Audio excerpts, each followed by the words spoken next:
YouTube पे हमारी खबरों को सबसे पहले देखने के लिए हमारे चैनल को सब्सक्राइब करें और घंटी का आइकॉन जरूर दबाएं ताकि आप हमारी आने वाली वीडियोस को सबसे पहले देख पाएं।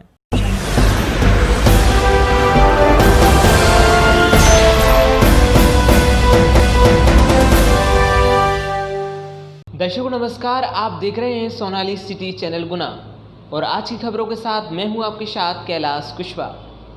आज की खबरों पर नजर डालने से पहले एक नजर डालते हैं आज की सभी हेडलाइंस पर। Corona update. गुना में आज हुई 48 रिपोर्ट प्राप्त, सारी रिपोर्ट है नेगेटिव। वहीं शहर में पिछले दिनों लिए गए सैंपलों की सारी रिपोर्ट नेगेटिव आई हैं। शहर वासियों को घबराने की आवश्यकता नहीं है। अब तक 1372 रिपोर्ट भेजी जा चुकी हैं, जिसमें से 1329 रिपोर्ट प्राप्त हो चुकी हैं। जिले में 7 रिपोर्ट हैं पॉजिटिव एवं 7 कोरोना पॉजिटिव मरीज स्वस्थ होकर गए अपने घर। आजमगढ़ के प्रति राजभर, शर्मन, राजभर तथा म्याना के इमरत कोरोना पॉजिटिव मरीज हुए डिस्चार्ज। पुष्प वर्षा के साथ कलेक्टर एस विश्वनाथन एवं पुलिस अधीक्षक तरुण नायक ने किया अभिनंदन। आगर में कुछ दिन पूर्व गेहूं उपार्जन केंद्र पर अव्यवस्थाओं के चलते ग्राम मलवासा निवासी प्रेम सिंह का दुखद देहांत हो गया था। आज उनके निवास पर जाकर उन्हें श्रद्धांजलि अर्पित की। राधोगढ़ विधायक जयवर्धन सिंह ने उनके परिजनों को आश्वस्त किया कि उनके न्याय और हक की लड़ाई कांग्रेस पार्टी लड़ेगी। 24 विधानसभा में होने वाले उपचुनावों के विधानसभावार प्रभारियों की बीजेपी ने की सूची जारी। पमोरी विधानसभा के उपचुनाव के लिए राजगढ़ सांसद रोडमन नागर को बनाया प्रभारी। आज रात को पड़ा पहला चंद्र ग्रहण। 5 जून से 5 जुलाई तक 2 चंद्र ग्रहण और 1 सूर्य ग्रहण पड़ेगा। कलेक्टर एस विश्वनाथन की अध्यक्षता में जिला संकट समूह की हुई बैठक आयोजित। विगत कई दिनों से चल रही जामनेर सब्जी मंडी की मांग को देखते हुए विधायक जयवर्धन सिंह ने जामनेर सब्जी मंडी का किया भूमि पूजन। गौरतलब की बात यह है कि पिछले कई दिनों से जामनेर सब्जी मंडी में हड़ताल चल रही थी। भाजपा नेता ज्योतिरादित्य सिंधिया के ट्विटर हैंडल से भाजपा का नाम हटाने को लेकर मध्य प्रदेश की सियासत गर्मा गई है। आज सुबह से ही सिंधिया की ट्विटर हैंडल को लेकर सोशल मीडियाओं पर चर्चा का बाजार गर्म था। हालांकि सिंधिया ने कांग्रेस छोड़ने के बाद अपने ऑफिशियल ट्विटर हैंडल पर बीजेपी का नाम का जिक्र कभी किया ही नहीं, लेकिन उनके ट्विटर हैंडल के स्क्रीनशॉट के साथ आज सुबह से ही ऐसी खबरें चल रही थी कि उन्होंने बीजेपी का नाम हटा लिया है। चाचड़ा विधायक लक्ष्मण सिंह ने कुमराज मंडी का किया निरीक्षण, जानी किसानों की समस्याएं। आज संविदा स्वास्थ्य कर्मियों द्वारा काली पट्टी बांधकर नियमित करने की मांग को लेकर मनाया काला दिवस। बमोरी ब्लॉक के ग्राम झागर में एक दुकान को लेकर विवाद सामने आया है। एक पक्ष का कहना है कि वे अपनी ही दुकान को तोड़कर पक्का बना रहे हैं, उन्हें ब्लैकमेल करने की कोशिश की जा रही है, जबकि दूसरा पक्ष उस दुकान को अपनी बताकर दुकान तोड़ने और धमकी देने के आरोप लगा रहा है।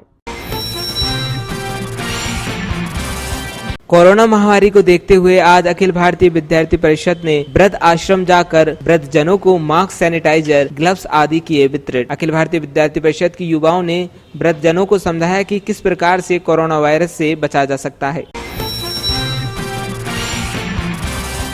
चौधरी मोहल्ला स्थित रवि कुशवाहा के घर का निर्माण कार्य चल रहा है, जिसके चलते उस घर के पिलर खोदे गए। वहीं पास में स्थित कमल सिंह कुशवाहा का कच्चा घर गिर गया है, जिसमें मोटरसाइकिल, 15 क्विंटल गेहूं, किचन का सामान आदि सब दब गया है, जिससे कमल सिंह कुशवाहा को बहुत नुकसान पहुंचा है। गनीमत ये रही कि मकान में उस समय कोई स्थित नहीं था, लेकिन मकान गिर जाने के कारण कमल कुशवाहा के ऊपर आर्थिक संकट खड़ा हो गया है।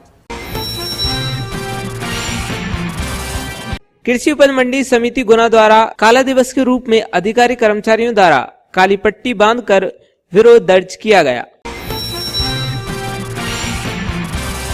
चाचड़ा विधायक लक्ष्मण सिंह पहुंचे बीनागंज स्वास्थ्य केंद्र, किया निरीक्षण, जानी मरीजों की समस्याएं और विधायक निधि से प्रदाय जनरेटर का किया शिलान्यास। भुमलाखेड़ी और मदगन माफी गांव में करंट लगने से हुए हादसे के पीड़ित परिजनों से मुलाकात कर अपनी संवेदना प्रकट की चाचौड़ा विधायक लक्ष्मण सिंह ने।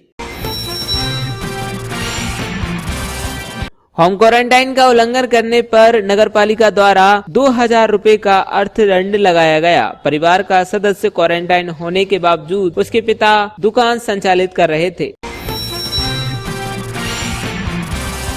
गोरक्षा कमांडो फोर्स संगठन के द्वारा अध्यक्ष लखन रजक के नेतृत्व में गुना शहर में जो गौमाता रोड पर भूखी प्यासी घूम रही हैं, उनके लिए जगह जगह रोजाना चारा खिलाया जा रहा है। प्रदेश के समस्त स्कूलों में 30 जून तक अवकाश घोषित कर दिए गए हैं। इसे लेकर स्कूल शिक्षा विभाग ने आदेश जारी कर दिया है। ये आदेश सभी सरकारी गैर सरकारी स्कूलों के लिए है। इस दौरान पहले के मुताबिक ऑनलाइन अध्यापन गतिविधियां जारी रखी जा सकेंगी। जुआ खेल रहे 8 जुआरियों को दबोचने में गुना पुलिस को मिली सफलता। मौके से एक ताश की गड्डी सहित नकदी 11,000 रुपए हुए जब्त। थाना बजरंगगढ़ पुलिस की कार्यवाही। ग्राम डुंगासरा हत्याकांड के चारों आरोपी आए पुलिस की गिरफ्त में। खेत में भैंसे घुसने के विवाद पर से आरोपियों द्वारा मृतक काशीराम कुशवाहा एवं उसके पुत्र के साथ की गई थी मारपीट। मारपीट से घायल काशीराम कुशवाहा की इलाज के दौरान हुई थी मृत्यु। थाना म्याना क्षेत्र के डोंगासरा गांव की थी घटना। थाना म्याना पुलिस ने की कार्यवाही।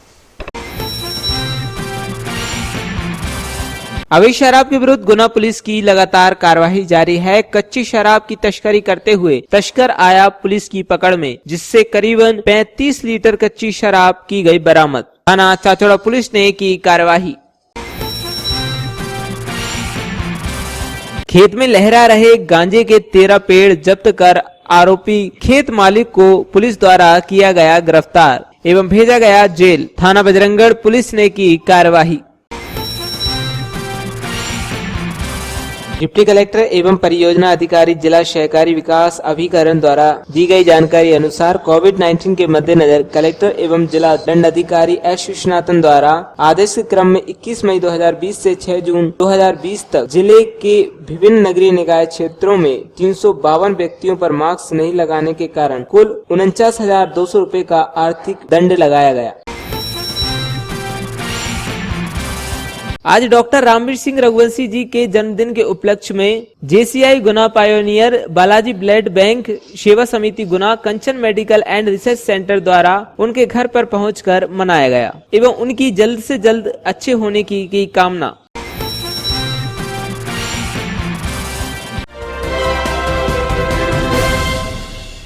आजमगढ़ के प्रति राजभर, शर्मन राजभर तथा म्याना के इमरत कोरोना पॉजिटिव मरीज हुए डिस्चार्ज। पुष्प वर्षा के साथ कलेक्टर एस विश्वनाथन एवं पुलिस अधीक्षक तरुण नायक ने किया अभिनंदन।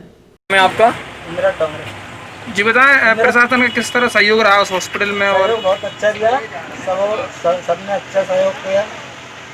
अपना खाता पानी भी बहुत अच्छी है। अंदर क्या क्या सुविधाएं मिली आपको? सुविधा बहुत अच्छा, खाना पीना सभी प्रकार मिला, कोई बात की परेशानी नहीं। अब आप स्वस्थ हो गए, कहाँ जा रहे हैं आप? म्याना गुना जिला हॉस्पिटल से 3 पेशेंट जो स्वस्थ होके वापस जा रहे हैं, उन लोग को हम आज आके विदाई किया है। हम एंटायर डिस्ट्रिक्ट हॉस्पिटल की तरफ से हमको बहुत गर्व लग रहा है कि ये लोग जो कोरोना पॉजिटिव निकला है, उन लोग अभी स्वस्थ हुआ है। 2 लोग आजमगढ़ का रहने वाला है, बॉम्बे से जा रहे थे, उनका बच्चा भी जन्म गुना में हुआ है। उसके बाद उन लोग का आज हम आजमगढ़ के लिए रवाना कर रहे हैं। दूसरा एक म्याना का एक मरीज़ था, वो भी स्वस्थ हुआ, उनको भी म्याना छोड़ने का व्यवस्था हम कर रहे हैं। एंटायर स्वास्थ्य विभाग को हम बहुत बधाई देना चाह रहे हैं। ऐसे ही अच्छा काम होते रहना चाहिए।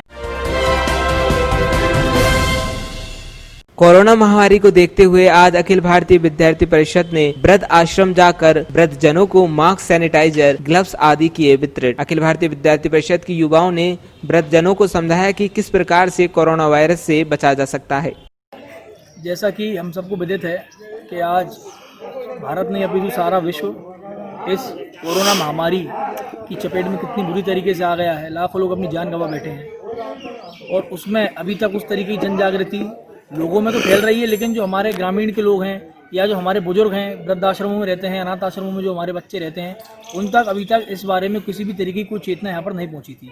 तो अखिल भारतीय विद्यार्थी परिषद गुना के कार्यकर्ताओं को एक हम लोगों ने बैठ के विचार विमर्श किया और एक हमको बहुत अच्छा सुझाव आया कि जो हमारे वृद्धाश्रम में जो बुजुर्ग लोग रह रहे हैं और कोरोना महामारी की हम सबको जिस तरीके से जानकारी है कि सबसे ज़्यादा इफेक्ट अगर किसी को पड़ता है तो 10 साल से छोटे बच्चों को और 60 साल से बड़े बुजुर्गों को इस बीमारी बहुत जल्दी अपनी चपेट में लेती है।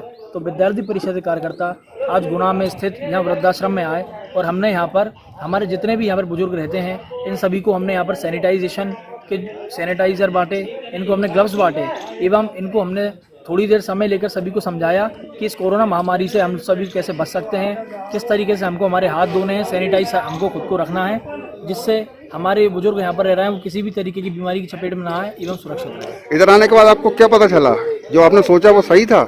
यहाँ पर आने के बाद हमको एक चीज़ देखने को मिली कि यहाँ पर जो बुजुर्ग हैं वो अभी तक इस चीज़ से बिल्कुल अनभिज्ञ थे, अनछुए थे। उनको इस बारे में विषय में कोई जानकारी थी कि वो बीमारी है, इस तरीके से फैल रहा है, लेकिन उनको पुख्ता इस बारे में कोई जानकारी नहीं थी कि वाकई में ये बीमारी कैसे फैलती है, किस तरीके से इसका प्रकोप बढ़ रहा है, या हमको किस तरीके से इसके बचाव करना चाहिए, मास्क पहन के रहना है या हमको पूरा सैनिटाइज करके रहना है, हाथ दिन में 4 बार हमारा धोना है, सोशल डिस्टेंसिंग का पालन किस तरीके से करना है, उस विषय में यहाँ पर किसी भी तरीके की जानकारी नहीं थी। चौधरी मोहल्ला स्थित रवि कुशवाहा के घर का निर्माण कार्य चल रहा है, जिसके चलते उस घर के पिलर खोदे गए। वहीं पास में स्थित कमल सिंह कुशवाहा का कच्चा घर गिर गया है, जिसमें मोटरसाइकिल, 15 क्विंटल गेहूं, किचन का सामान आदि सब दब गया है, जिससे कमल सिंह कुशवाहा को बहुत नुकसान पहुंचा है। गनीमत ये रही कि मकान में उस समय कोई स्थित नहीं था, लेकिन मकान गिर जाने के कारण कमल कुशवाहा के ऊपर आर्थिक संकट खड़ा हो गया है। क्या नाम है आपका? कहाँ रहते हैं? बताएं क्या घटना हुई है? जी, मेरा मकान था चौधरी मोहल्ला में जो बना रहे थे रवि कुशवाहा, उससे नींव में जो पिलर की नींव खोदी थी ना, उससे मेरा मकान गिर चुका है। उनसे मैंने पहले भी कहा था कि भाई मेरा मकान गिर जाएगा, उनने मुझसे ये बोला कि भाई तुम मुझे खाली कर दो तो गिर जाएगा। तो क्या नुकसान हुआ है? मेरा बर्तन भाड़े लग चुके हैं, छक्की वगैरह और फ्रिज और गाड़ी वगैरह है और गेहूँ वगैरह सारे रख चुके हैं। कोई जना नहीं? कोई जना नहीं। थोड़ा मम्मी थी, चाय बना रही थी, उनको ब्लड प्रेशर ज़्यादा थोड़ा चढ़ चुका है। बमौरी ब्लॉक के ग्राम झागर में एक दुकान को लेकर विवाद सामने आया है। एक पक्ष का कहना है कि वे अपनी ही दुकान को तोड़कर पक्का बना रहे हैं, उन्हें ब्लैकमेल करने की कोशिश की जा रही है, जबकि दूसरा पक्ष उस दुकान को अपनी बताकर दुकान तोड़ने और धमकी देने के आरोप लगा रहा है। तो महेश बाबू को दी और उन्हें जानते भी नहीं है हम जालम को, ना हमारा कोई रिश्ता है। तो जालम को आपने नहीं बेची? नहीं बेची। आपने किसको बेची है? हमने तो महेश बाबू दी। तो कितने रुपए में बेची थी आपने दुकान? हमने दी थी 6,70,000। कितने बाई कितने की? 19 और 21। कब दी थी ये? कितने साल पहले? 2 साल पहले। ग्राम झागर में महेश कुमार की दुकान, वो अपनी दुकान का निर्माण कर रहे हैं। उसके संबंध में जालम सिंह ने आकर आपत्ति बताई थी। ग्रामवासियों के द्वारा बताया गया कि ये महेश कुमार की दुकान है और ये अपना निर्माण कर रहे हैं।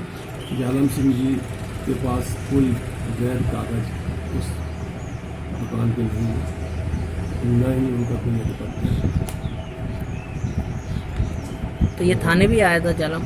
हाँ, चौकी पर आए थे, लेकिन उनके पास उस दुकान और जगह के संबंध में कोई कागजात नहीं और वैधानिक कार्रवाई के लिए न्यायालय भी उनको सलाह नहीं दी।